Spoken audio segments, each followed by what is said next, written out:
Hello everyone, I hope all are feeling well. और इस video में हम लोग कर्पूरी ठाकुर के बारे में देखेंगे। क्या है कि कर्पूरी ठाकुर अभी बहुत ज़्यादा ट्रेंडिंग में चल रहा है और नरेंद्र मोदी भी इनके बारे में अभी एक टिप्पणी किए हैं, बोले हैं। तो आखिर देखेंगे उन्होंने क्या बोला है। और ये सबसे पहले अगर हम लोग देखें कि कर्पूरी ठाकुर आखिर कौन थे तो इस वीडियो में देखते हैं। कर्पूरी ठाकुर जिनका जन्म 24 जनवरी 1924 में होता है और इनकी मृत्यु 17 फरवरी 1988 में। भारत के स्वतंत्रता सेनानी थे, शिक्षक थे, राजनीतिक थे तथा बिहार राज्य के दूसरे उप मुख्यमंत्री तथा 2 बार मुख्यमंत्री थे। मतलब एक व्यक्ति और इतने सारे उनके अंदर गुण थे। लोकप्रियता के कारण उन्हें जननायक कहा जाता है। भारत सरकार ने उन्हें मरणोपरांत भारत के सर्वोच्च नागरिक सम्मान भारत रत्न से सम्मानित करने की घोषणा की। ये पूर्व अधिकारी हैं स्वतंत्र नारायण सिन्हा, पूर्व अधिकारी दरोगा प्रसाद राय, उत्तराधिकारी भोला पासवान शास्त्री, पूर्व अधिकारी है जगन्नाथ मिश्र, उत्तराधिकारी है राम सुंदर दास। मुख्यमंत्री की बात करें तो महामाया प्रसाद सिन्हा, पूर्व अधिकारी अनुग्रह नारायण सिन्हा, उत्तराधिकारी सुशील कुमार मोदी, उत्तराधिकारी सतीश प्रसाद सिंह। इनका जन्म होता है 24 जनवरी 1924 में और उनकी मृत्यु होती है 17 फरवरी 1988 को। राजनीतिक दल की बात करें तो सोशलिस्ट पार्टी, व्यवसाय की बात करें तो स्वतंत्रता सेनानी, शिक्षक, राजनीतिक। व्यक्तिगत जीवन की बात करें तो कर्पूरी ठाकुर का जन्म भारत में ब्रिटिश शासनकाल में समस्तीपुर जिले के पितौंझिया गांव, जिसे अब कर्पूरी ग्राम कहा जाता है, में नाई जाति में हुआ था। उनके पिताजी का नाम श्री गोकुल ठाकुर तथा माताजी का नाम श्रीमती रामदुलारी देवी था। इनके पिता गांव के सीमांत किसान थे तथा अपने पारंपरिक पेशा बाल काटने का काम करते थे। उन्होंने 1940 में मैट्रिक की परीक्षा पटना विश्वविद्यालय से द्वितीय श्रेणी में पास की। 1942 का भारत छोड़ो आंदोलन छिड़ गया तो उसमें कूद पड़े। परिणाम स्वरूप 26 महीने तक भागलपुर के कैंप जेल में जेल यातना भुगतने के उपरांत 1945 में रिहा हुए। 1948 में आचार्य नरेंद्र देव एवं जयप्रकाश नारायण के समाजवादी दल में प्रादेशिक मंत्री बने। सन 1967 के आम चुनाव में कर्पूरी ठाकुर के नेतृत्व में संयुक्त समाजवादी दल, संयुक्त सोशलिस्ट पार्टी बड़ी ताकत के रूप में उभरी। 1970 में उन्हें बिहार का मुख्यमंत्री बनाया गया। 1973 से 77 में हुए लोकनायक जयप्रकाश के छात्र आंदोलन से जुड़ गए। 1977 में समस्तीपुर संसदीय निर्वाचन क्षेत्र से बने। 24 जून 1977 को पुनः मुख्यमंत्री बने। फिर 1980 में मध्यावधि चुनाव हुआ तो कर्पूरी ठाकुर के नेतृत्व में लोक दल बिहार विधानसभा के मुख्य विपक्षी दल के रूप में उभरा और कर्पूरी ठाकुर नेता बने। कर्पूरी ठाकुर सदैव दलित, शोषित और वंचित वर्ग के उत्थान के लिए प्रयत्नशील रहे और संघर्ष करते रहे। उनका सदा जीवन, सरल स्वभाव, स्पष्ट विचार और अदम्य इच्छा शक्ति बरबस की ही लोगों को प्रभावित कर लेती थी और लोग उनके विराट व्यक्तित्व के प्रति आकर्षित हो जाते थे। बिहार के मुख्यमंत्री के रूप में उसे प्रगति पथ पर लाने और विकास को गति देने में उनका अपूर्ण योगदान को सदैव स्मरण किया जाएगा। कर्पूरी ठाकुर दूरदर्शी होने के साथ साथ एक ओजस्वी वक्ता भी थे। आज़ादी के समय पटना की कृष्णा टॉकीज हॉल में छात्रों की सभा को संबोधित करते हुए एक क्रांतिकारी भाषण दिया था। हमारे देश की आबादी इतनी अधिक है कि केवल थूक फेंक दे से अंग्रेज राज बह जाएगा। इस भाषण के कारण उन्हें दंड भी झेलनी पड़ी थी। वह देशवासियों को सदैव अपने अधिकारियों को जानने के लिए जागते रहे। वो कहते थे, संसद के विशेषाधिकार कायम रहे, अक्षुण्ण रहे, आवश्यकता अनुसार बढ़ते रहे, परंतु जनता के अधिकार भी, यदि जनता के अधिकार कुचले जाएंगे तो जनता आज न कल संसद के विशेषाधिकारों को चुनौती देगी। कर्पूरी ठाकुर का चिर परिचित नारा था, 100 में 90 शोषित है, शोषितों ने ललकारा है, धन धरती और राजपाट में 90 भाग हमारा है। यह भी था उनका, अधिकार चाहो तो लड़ना सीखो, पग पर पग अड़ना सीखो, जीना है तो मरना सीखो। वह जननायक कहलाते थे, सरल और सरस हृदय राजनेता माने जाते थे। सामाजिक रूप से पिछड़ी किंतु सेवा भाव के महान लक्ष्य को चरितार्थ करती नई जाति में जन्म लेने वाले इस महानायक ने राजनीति को भी जन सेवा की भावना के साथ लिया। उनकी सेवा भावना के कारण ही उन्हें जननायक कहा जाता था। वह सदा गरीबों के अधिकार के लिए लड़ते रहे। मुख्यमंत्री रहते हुए उन्होंने पिछड़ों को 12% आरक्षण दिया। मुंगेरी लाल आयोग के तहत 1978 में आरक्षण दिया गया था, जिसमें 79 जातियां थी। इसमें पिछड़ा वर्ग के 12% और अति पिछड़ा वर्ग के 8% दिया गया था। उनका जीवन लोगों के लिए आदर्श से कम नहीं। इनके राजनीतिक जीवन की बात करें तो 1977 में कर्पूरी ठाकुर ने बिहार के वरिष्ठतम नेता सत्येंद्र नारायण सिन्हा के नेता पद का चुनाव जीता और 2 बार राज्य के मुख्यमंत्री बने। लोकनायक जयप्रकाश नारायण एवं समाजवादी चिंतक डॉक्टर राम मनोहर लोहिया इनके राजनीतिक गुरु थे।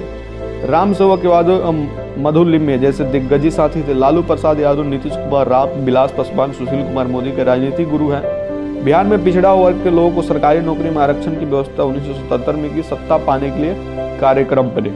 पिछड़ा वर्ग का ध्रुवीकरण, हिंदी का प्रचार प्रसार, समाजवादी विचारधारा, कृषि का सही लाभ किसानों तक पहुंचाना। ईमानदार व्यक्तित्व की बात करें तो कर्पूरी ठाकुर बिहार में एक बार उप मुख्यमंत्री, 2 बार मुख्यमंत्री और 10 तक विधायक और विरोधी दल के नेता रहे। 1952 की पहली विधानसभा में चुनाव जीतने के बाद वे बिहार विधानसभा का चुनाव कभी नहीं हारे। राजनीति में इतना लंबा सफर बिताने के बाद जब वो मरे तो अपने परिवार को विरासत में देने के लिए एक मकान तक उनके नाम नहीं था, ना तो पटना में ना ही अपने पैतृक घर में वो एक जमीन जोड़ पाए। जब करोड़ों रुपए घोटाले आए, दिन नेताओं के नाम उछल रहे थे, कर्पूरी जैसे नेता भी हुए। विश्वास नहीं होता, उनकी ईमानदारी के कई किस्से आज भी बिहार में आपको सुनने को मिलते हैं। उनसे जुड़े कुछ लोग बताते हैं कि कर्पूरी ठाकुर जब राज्य के मुख्यमंत्री थे, उनके रिश्ते में उनकी बहनोई उनके पास नौकरी के लिए गए और कहीं सिफारिश से नौकरी लगवाने के लिए कहा। उनकी बात सुनकर कर्पूरी ठाकुर गंभीर हो गया और उसके बाद अपनी जेब से 50 रुपये निकाल कर उन्हें दिए और कहा, जाइए उस्तरा आदि खरीद लीजिए और अपनी पुश्तैनी धंधा आरंभ कीजिए। कर्पूरी ठाकुर जब पहली बार उप मुख्यमंत्री बने या फिर मुख्यमंत्री बने तो अपने बेटे रामनाथ को पत्र लिखना नहीं भूले। इस पत्र में क्या था, इसके बारे में रामनाथ कहते हैं कि पत्र में 3 ही बातें लिखी थी। तुम इससे प्रभावित नहीं होना, कोई लोभ लालच देगा तो उस लोभ में मत आना, मेरी बदनामी होगी। रामनाथ ठाकुर इन दिनों भले राजनीति में हो, पिता के नाम का लाभ ही उन्हें मिला हो, लेकिन कर्पूरी ठाकुर ने अपने जीवन में उन्हें राजनीतिक तौर पर आगे बढ़ने का काम नहीं किया। उत्तर प्रदेश के कदावर नेता हेमंती नंदन बहुगुणा ने अपने स्मरण में लिखा है, कर्पूरी ठाकुर की आर्थिक तंगी को देखते हुए देवीलाल ने पटना में अपने एक हरियाणवी मित्र से कहा था, कर्पूरी जी कभी आपसे 5-10 हजार रुपये मांगे तो आप उन्हें दे देना, वो मेरे ऊपर आपका कर्ज रहेगा। बाद में देवीलाल ने अपने मित्र के बारे में पूछा, कई कर्पूरी जीवी ने कुछ मांगा, हर बार मित्र का जवाब होता, नहीं साहब वे तो कुछ मांगते ही नहीं। कर्पूरी जी के मुख्यमंत्री रहते हुए उनके क्षेत्र में कोई सामंती जमींदारों ने उनके पिता को सेवा के लिए बुलाया। जो बीमार होने के नाते नहीं पहुंच सके तो जमींदार ने अपने लठेतों से मारपीट कर लाने का आदेश दिया, जिसकी सूचना किसी प्रकार जिला प्रशासन को हो गई। तुरंत जिला प्रशासन कर्पूरी जी के घर पहुंच गया और उधर लठैत पहुंचते ही थे लठैतों को बंदी बना लिया गया, किंतु कर्पूरी ठाकुर जी ने सभी लठैतों को जिला प्रशासन से बिना शर्त छोड़ने का आग्रह किया तो अधिकारियों ने कहा कि इन लोगों ने मुख्यमंत्री के पिता को प्रताड़ित करने का कार्य किया है, इन्हें हम किसी शर्त पर नहीं छोड़ सकते। कर्पूरी ठाकुर ने कहा कि इस प्रकार के पता नहीं कितने असहाय, लाचार एवं शोषित लोग प्रतिदिन लाठियां खाकर दम तोड़ते हैं, काम करते हैं, कहाँ तक किसी को बचाओगे? क्या सभी मुख्यमंत्री के माँ बाप हैं? इनको इसलिए दंडित किया जा रहा है, इन्होंने मुख्यमंत्री के पिता को उत्पीड़ित किया है, सामान्य जनता को कौन बचाएगा? जाओ प्रदेश कोने कोने में शोषण उत्पीड़न के खिलाफ अभियान चलाओ और फिर भी परिवार समान तो जुल्म सितम का सितम ना होना पाए। लठैतों को कर्पूरी जी ने छुड़वा दिया। इस प्रकार वे पक्षपात और मानवता का मसीहा कहा जाना अतिशयोक्ति नहीं है। 80 के दशक की बात है, बिहार विधानसभा बैठक चल रही थी। कर्पूरी ठाकुर विधानसभा में प्रतिपक्ष के नेता थे। उन्हें एक नोट भिजवाकर अपने ही दल के एक विधायक से थोड़ी देर के लिए उनकी जीप मांगी। उन्हें लंच के लिए आवास जाना था। उस विधायक ने उसी नोट पर लिख दिया, मेरी जीप में तेल नहीं है, कर्पूरी जी 2 बार मुख्यमंत्री रहे हैं, कार क्यों नहीं खरीदते? यह संयोग नहीं था कि संपत्ति के प्रति अगाध प्रेम के चलते वो विधायक बाद के वर्षों में अनेक कानूनी परेशानियां में पड़े, पर कर्पूरी ठाकुर का जीवन बेदाग रहा। एक बार उप मुख्यमंत्री और 2 बार मुख्यमंत्री रहने के बावजूद कर्पूरी ठाकुर रिक्शे से ही चलते थे, क्योंकि उनकी जायज आय कार खरीदना और उसकी खर्च वाहन करने की अनुमति नहीं थी। कर्पूरी ठाकुर के निधन के बाद हेमंत नंदन बहुगुणा उनके गांव गए। बहुगुणा जी कर्पूरी ठाकुर की पुश्तैनी झोंपड़ी देखकर रो पड़े। स्वतंत्रता सेनानी कर्पूरी ठाकुर 1952 से लगातार विधायक रहे। अपने लिए उन्होंने कहीं एक मकान तक नहीं बनवाया। 70 के दशक में पटना में विधायकों और पूर्व विधायकों के निजी आवास के लिए सरकारी सस्ता दर पर जमीन दे रही थी। खुद कर्पूरी ठाकुर के दल के कुछ विधायकों ने कर्पूरी ठाकुर से कहा, आप भी अपने आवास के लिए जमीन ले लीजिए। कर्पूरी ठाकुर ने साफ मना कर दिया। तब से एक विधायक ने उनसे यह कहा था कि जमीन ले लीजिए, अन्यथा आप नहीं रहिएगा तो आपका बाल बच्चा कहाँ रहेगा? कर्पूरी ठाकुर ने कहा कि अपने गांव में रहेगा। ये थे कर्पूरी ठाकुर के विचार और उनके बीच हुए संवाद। कर्पूरी ठाकुर के दल के कुछ नेता अपने यहाँ शादियों में करोड़ों रुपए खर्च कर रहे थे। जब कर्पूरी ठाकुर को अपनी बेटी की शादी करनी हुई तो उन्होंने क्या किया, उन्होंने इस मामलों में आदर्श उपस्थिति किया। 1970 से 71 में कर्पूरी ठाकुर बिहार के मुख्यमंत्री थे। रांची के गांव में उन्हें वर देखने जाना था, तब बिहार का विभाजन नहीं हुआ था। कर्पूरी ठाकुर सरकारी गाड़ी से नहीं जाकर वहीं टैक्सी से गए थे।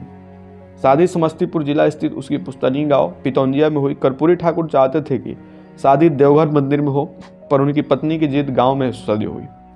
कर्पूरी ठाकुर ने अपनी मंत्रिमंडल में किसी सदस्य को भी उस शादी में आमंत्रित नहीं किया। यहाँ तक कि उन्होंने संबंधित अफसर को यह निर्देश दे दिया था कि बिहार सरकार का कोई भी विमान मेरी यानी मुख्यमंत्री की अनुमति के बिना उस दिन दरभंगा या सहरसा हवाई अड्डे पर नहीं उतरेगा। पितौंजिया के पास से हवाई अड्डे वहीं थे। आज के कुछ तथाकथित समाजवादी नेता ने तो शादी को भी सम्मेलन बना देते हैं।